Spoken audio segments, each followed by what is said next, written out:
Today we're talking about the 5 reasons why others love to project onto INFJs.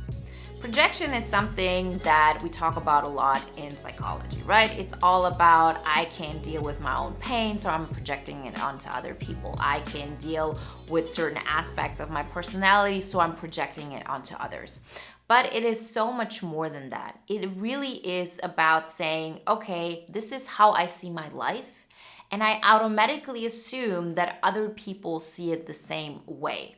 And this is something that I demand of others. If you want to be in my life, then I'm projecting this onto you. And then it's on you to decide, do you want to be in my life or not? And guess what? The INFJ is the perfect recipient of that projection. You as an INFJ will have experienced this more than once, probably, dozens of times throughout your life. So today we're talking about the 5 reasons why people love to project onto INFJs and what we as INFJs can learn out of this. Before we get started, remember the next INFJ Epic Life Bootcamp round is just around the corner. We launch January 28th. We're also going to have a free masterclass that day here on YouTube. And the first live call will be February 4th. Make sure you're on that waiting list to get access to the early bird prize and get notified once we go live. Everything you need to know you can find in the links in the description. So reason number 1 why other people love to project onto INFJs is because we're really skilled at being a blank slate. This is one of the things we're really, really good at. Again, I want you to remember, just because we're good at something, that doesn't mean that this is who we are. That doesn't mean that this is the way we should behave, right? It has a lot to do with, this is actually our zone of excellence, but it's not our zone of genius.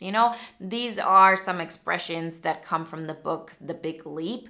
And it's all about saying, okay, just because I'm really skilled at something, that doesn't mean that this is the place and the way to go through life that will bring me the biggest joy, the biggest fulfillment, the biggest abundance, and the biggest success. But in this particular case, the fact that we're a blank slate is actually a skill. It's something we have learned throughout our life. It has everything to do with our first function. Our first function is introverted intuition, and that function allows us to tap out of life. It allows us to take a step back. It allows us to sort of become the observer. It allows us to interact with people less and less from the perspective of this is how I see my life. We are able to create this void that other people can fill.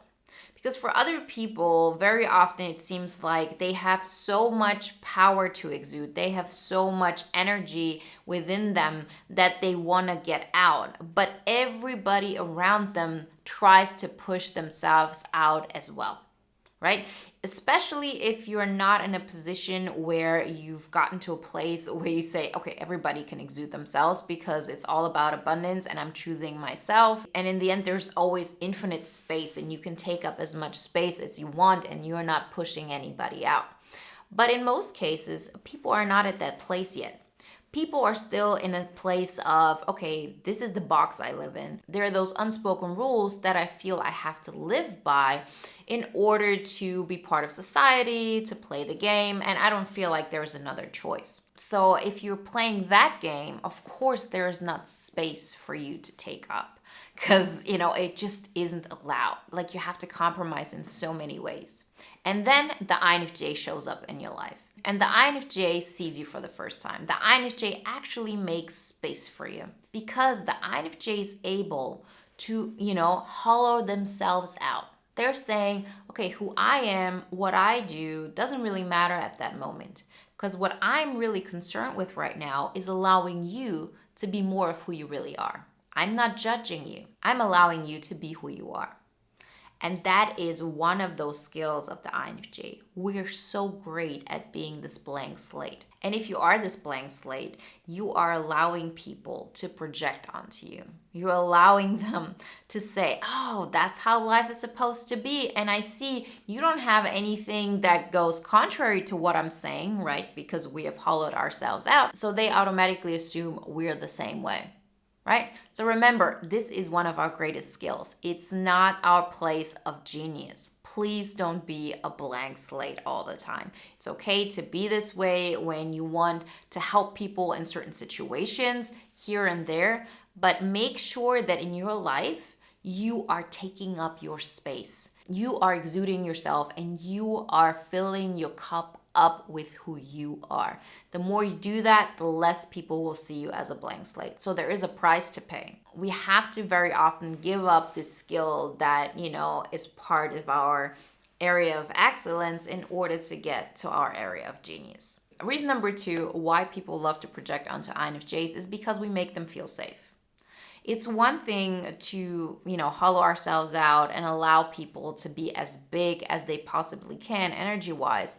But the other thing is we also don't judge them for it, because it could theoretically be that we hollow ourselves out, we allow people to be who they are, and then we cut them and hurt them exactly where it hurts because we allowed them to be more of who they are. So we know, where those points are that are not really acceptable by others. And those are the areas that we could potentially use to hurt them. We don't do that. That's not in our nature. So people see that they can continue to project onto us. They can continue to take up more space than us and to expect us to play along, because it's just like this unspoken thing that continues to happen. The more they show you who they are and even show you parts of themselves that are not really healthy for you, and you keep accepting that and you keep not judging them and you keep not showing any boundaries, the more it makes them feel safe. And the safer they feel, the more they're going to project onto you. So very often we look at this from this positive perspective of, the INFJ makes other people feel safe. They make other people feel seen. Yeah, that's a great thing, but remember not to do it to such an extent that you are paying the price, that you are dimming your own light, that you feel like you're sacrificing your integrity, because those are the situations where at some point a door slam will happen. Those are the situations where at some point you're going to have a huge negative reaction because you keep sacrificing, and the other person isn't even aware of that and isn't appreciative of it at all. Reason number 3 why people love projecting onto INFJs is because INFJs are great at mirroring back other people. So it's not just that we hollow ourselves out and we don't judge people in that situation, but very often we start exuding similar characteristics as the person we're around. We do that not just because, we want that person to feel safe. Very often we do this because we want to experience more of what that person is experiencing. The more we mirror that person, the more they will give of their energy. We love that in a lot of ways, right? It's not that this is a negative thing all the time. We just have to keep those boundaries of, when am I losing myself? And so when we mirror others, this can be a great way to make people feel seen, feel heard, connect with them. But remember that it is mirroring, and remember that this isn't necessarily who you are just because you're really good at this, right? It's a skill. It's not you. And the more aware you are of that, the more choices you can make that can, be healthy for you, as in, it's good for me to mirror that person in that situation. That's something that I consciously decided. It will allow them to feel seen. We can connect. This is a safe space for that. But you're not doing it in an unconscious way because you feel like that's what I've conditioned myself to, over the last decades, and this is what I have to do. You don't have to do this. Yes, the alternative is scarier, which is you don't mirror them, you don't make space for them all the time, but instead of that, you choose you. Of course it will mean there will be less space left for them.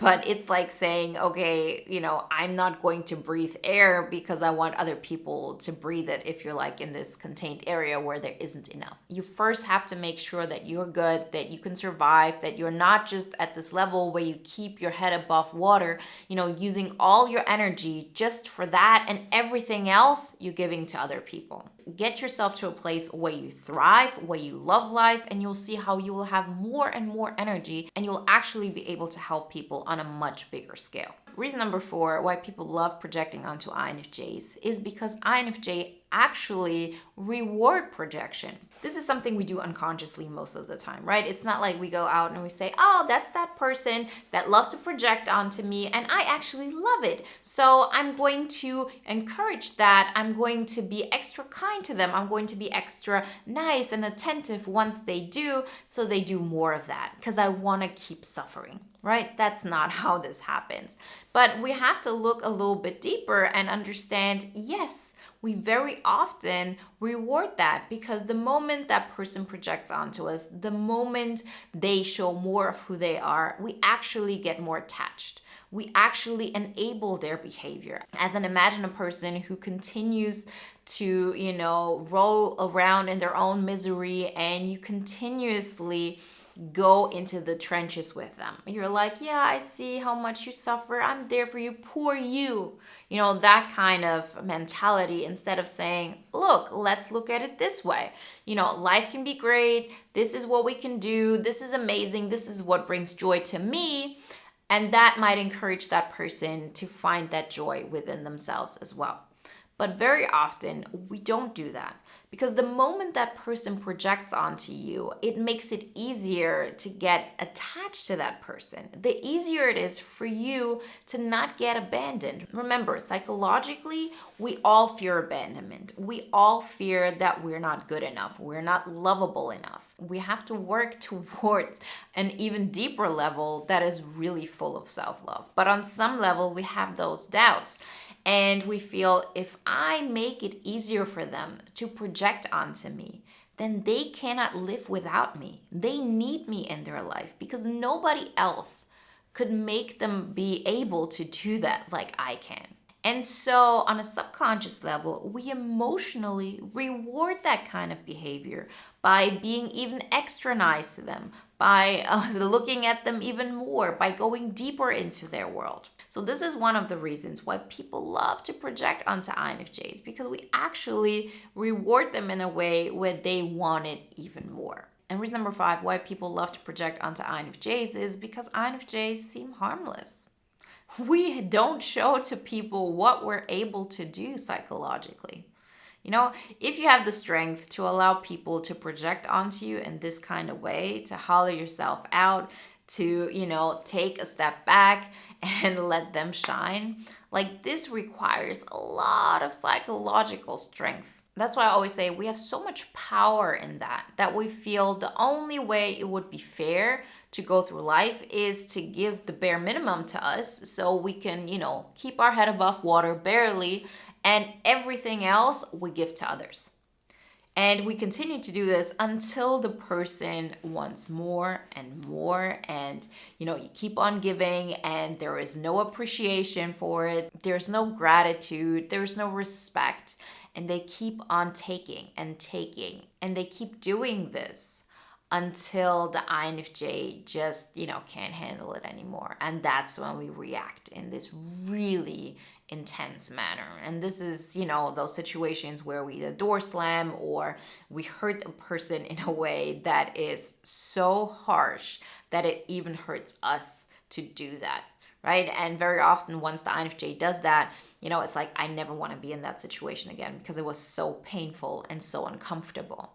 But the reason why it gets so far is because we haven't set a boundary before. We haven't really chosen ourselves. So the person has learned continuously that you are harmless, that no matter what they do, you won't react in a way that will be harmful to them.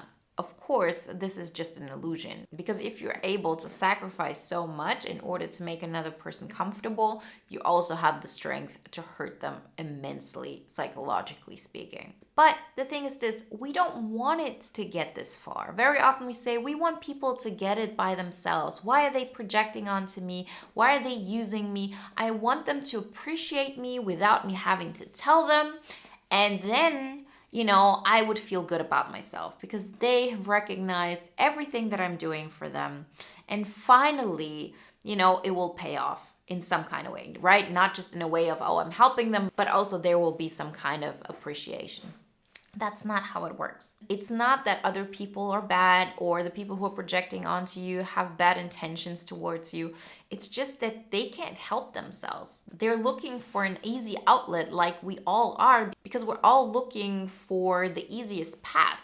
And only once this path closes, we can go a different route. And in most cases, this is the route that actually allows us to grow. And so again, for the INFJ, it seems like the easier route to allow other people to do all of that and to wait for them to recognize who we are and what we're doing for them. But it won't really work. It hasn't really worked so far, has it? So this is the point where you say, I might be really skilled at these things and people love to project onto me, but this only happens because I allow it. And from now on, I'm going to choose myself and I'm going to start setting boundaries up as soon as somebody is doing something that doesn't make me feel good. And we have to practice this because we're not aware of what makes us uncomfortable if we allowed this behavior for so long. But it's a practice and you can continue that path and you can start growing yourself and building your INFJ epic life and, living in a way where these things don't just happen and you feel you're out of control. This is also one of the things we talk about a lot when it comes to relationship management in bootcamp. And the next INFJ bootcamp is, just around the corner. We launch on Saturday, so February 28th. We're also going to have a free masterclass here on YouTube, so make sure you tune in. Our first live call will be February 4th. So make sure you're on that waiting list. You get access to the early bird price. You get notified once we go live, and all the other goodies. So everything you need to know, you can find in the links in the description. And if you want to watch another video now that is in alignment with today's topic, then watch the video Why the INFJ is First Admired and Then Ghosted.